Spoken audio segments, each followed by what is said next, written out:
하나님 말씀 에베소서 5장 3절 되겠습니다. 에베소서 5장 3절 음행과 온갖 더러운 것과 탐욕은 너희 중에서 그 이름조차도 부르지 말라. 이는 성도에게 마땅한 바니라. 오늘 성도에게 마땅한 바에 대해서 말씀을 나누고자 합니다. 먼저 음행이 나오는데, 음행이라는 것은 비정상적인 성관계, 어떤 불륜, 그다음에 동성애, 심지어는 동물하고도 관계를 맺는 그런 수음, 이런 것들을 말하고요. 온갖 더러운 것들은 보통 온갖 더러운 것이 음행과 같이 딸려 나올 때가 많이 있거든요. 그래서 음행을 하게 되면 자연스럽게 더러운 것이 따라 붙게 되어지는 것입니다. 그런 걸 말하는 거고, 탐욕은 뭐 정욕이 됐든 그 다음에 물욕이 됐든 성욕이 됐든 그런 거에 대해서 내가 마음을 쏟고 하는 것을 이 탐욕이라고 말하는 것입니다. 먼저 음행을 살펴보자면요, 에베소에는 에베소 신전이 있는데 거기서 자기의 성공을 위해, 자기의 건강을 위해, 자기의 물욕을 위해서 거기서 예배를 드린단 말이에요. 제사를 드려요. 그 다음에 하는 행동이 뭐냐, 신전 창기와 함께 같이 성관계를 맺는 거예요. 이게 순서에 들어가는 겁니다. 이제 거기에서 이것저것 다 하게 되어지는 거죠. 근데 그게 일상적이었어요.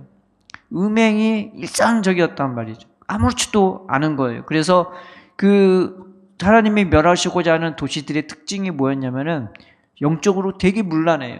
음란하고 그게 일상적으로 퍼져 있단 말이죠. 에베소에도 마찬가지였습니다. 그때 고대 그리스, 헬라, 로마 시대는요, 음란함이 그 문화의 기본이었던 거예요. 그러니까 우리가 쉽게 볼 수 있고 범접할 수 있고 유혹받을 수밖에 없는 그런 것들이죠. 그런데 그 음행을 이름조차 부르지 말라고 이제 말하고 있는 것이고, 또 온갖 더러운 것이 이 음행과 함께 따라 붙는 것입니다. 에이즈가 어디서 생겼느냐? 동물들과 수음하면서 생긴 게 이 에이즈입니다. 그래서 원숭이로부터 전염된 게 에이즈고요. 이게 원래 아프리카에서 시작된 건데, 유럽의 선원들이 왔다 갔다 하면서 거기서 성관계를 맺기 시작하니까 이 에이즈가 보통 뭘로 통해서 전파됐냐? 성관계를 통해서 전파가 되었던 것입니다. 그래서 그게 세계 곳으로 쫙 퍼지게 되었던 것이죠. 그래서 음행과 이 더러운 것들은 늘 붙어 다니게 되어 있던 것입니다. 탐욕은 뭐냐? 탐욕은요, 내가 그걸 붙잡고 이거 아니면은 안 돼 라고 말하는 것이죠. 이스라엘 백성이 애굽에서 구원받은 다음에 우리한테 고기 안 준다고 하나님 앞에 때 모세 앞에 생떼를 썼어요. 그런데 하나님이 메추리기 떼를 그들에게 보내주셨는데, 메추리기 떼가 그들이 진 주위에 어느 정도로 쌓였냐? 1m 정도로 쌓였단 말이죠. 그런데 성경에 말하기를 그들이 그거 거두는데 정신이 팔려서 그날 종일 종야, 말하자면 밤을 샌 거예요. 그거 거두는데 혈안이 돼갖고 그 거두는데 온 종일, 온 새벽 밤을 다 지새고요. 그 다음날 종일토록. 그러니까 그게 멈출 줄을 모르는 거예요. 이 탐욕이 그러한 겁니다. 그거 아니면 안 되는 거예요. 막 거기에 내 온 정신이 다 팔려 있는 것, 거기에 내 온 마음이 다 쏟고 있는 것, 하나님이 아닌 그런 먹을 것, 세상 것, 눈에 보이는 거에 온통 마음을 다 쏟는 거예요. 그게 물욕이 될 수도 있고, 식욕이 될 수도 있고, 성욕이 될 수도 있고, 어떤 야욕이 될 수도 있고, 근데 거기에다 다 몰빵하는 거죠. 하나님이 치셨단 말이죠. 하나님 말씀에 대해서는 그렇게 마음 쏟지도 않는 사람들이 이 먹을 거에 대해서는 온통 마음을 쏟으니 이게 하나님 입장에서는 너무 어이없는 행동인 거다. 하나님은 그들 앞에 있었고 그들을 함께 했었고 그들을 보호하고 인도하고 있음에도 불구하고 그들은 정신은 딴 데 팔려 있는 것입니다. 그래서 하나님이 칠 수밖에 없던 거죠. 친 곳의 이름이 뭐냐? 기브롯 핫다와입니다. 탐욕의 무덤이라는 뜻인 거죠. 그래서 하나님이 은혜를 베풀어 주시면서 하나님이 내 생명이 되고 하나님이 내 양식이 되게 해주시면서 우리를 뭘 내려놓게 하냐? 이 탐욕을 내려놓게 만드는 겁니다. 거기에 사로잡혀 있고 거기에 포로가 되어 있고 거기에 끌려다니는 인생이 되지 않게 하나님은 우리를 거기에서 자유케 하도록 우리를 불러 주시는 거죠. 나 오늘 커피 한 잔 마실까? 이런 걸 탐욕이라 하는 것이 아니에요. 뭐 그냥 이 이스라엘 사람들처럼 온통 그것밖에 생각 안 하는 것. 이제 그게 탐욕이 되는 것입니다.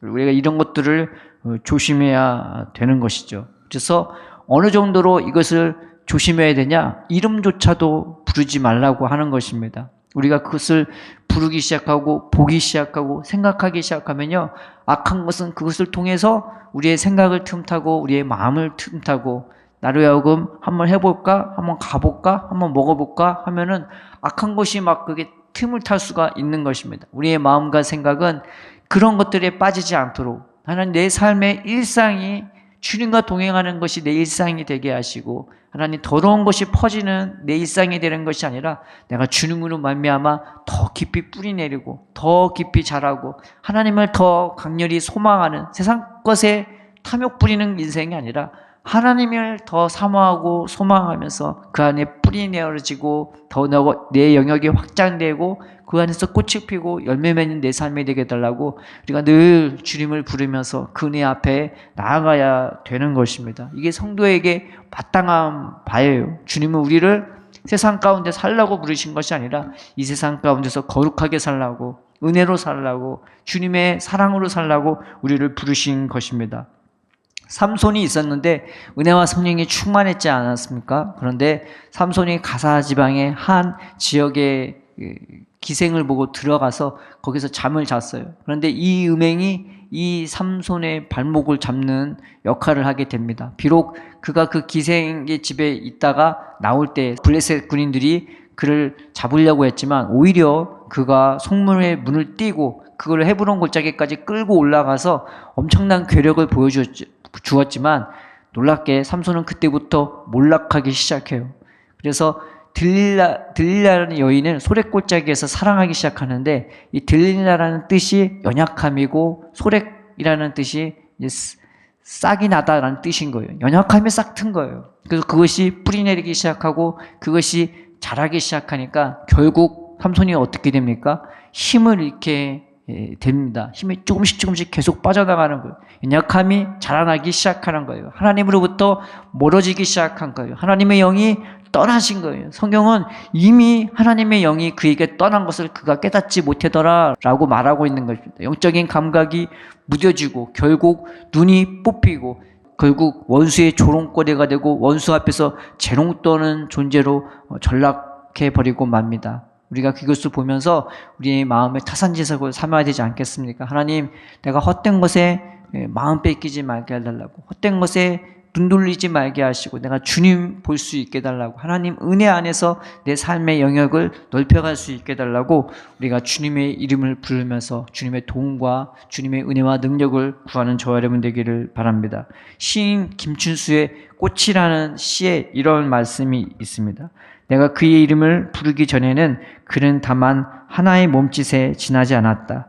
내가 그의 이름을 불러주었을 때 그는 나에게로 와서 꽃이 되었다라고 이런 말이 있는 것입니다. 그러니까 세상 것을 부르는 것이 아니라 음행과 온갖 더러운 것과 탐욕을 부르는 것이 아니라 우리가 주의 이름을 부르면서 그 안에서 내가 살아가고 그 안에서 내가 깨끗해지고 그 안에서 내가 하나님에 대한 강한 그 소원과 소망을 가지고 살아가는 여러분이 되기를, 우리가 되기를 주님의 이름으로 축원드립니다.